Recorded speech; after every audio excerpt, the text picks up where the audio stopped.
नमस्कार आणि स्वागत आहे तुमचं आमच्या चॅनलवर। आज आपण पुत्रदा एकादशीचा महिमा आणि महत्त्व जाणून घेणार आहोत। पुत्रदा एकादशी ही शुक्ल पक्षातील पौष किंवा श्रावण महिन्यात येते।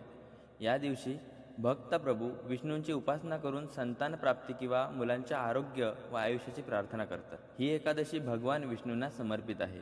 या दिवशी उपवास ठेवून विष्णूंच्या नावाचा जप केला जातो आणि विष्णू सहस्त्रनामसारखे पवित्र ग्रंथ वाचले जातात। दान धर्म हा पुत्रदा एकादशीचा महत्त्वाचा भाग आहे। गरजूंना अन्न, कपडे किंवा पैसे दान केल्याने महापुण्य मिळते। आता उपवासाच्या नियमांबद्दल बोलूया।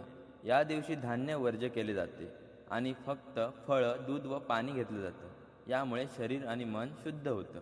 रात्रभर भजन, कीर्तन आणि प्रार्थना केली जाते।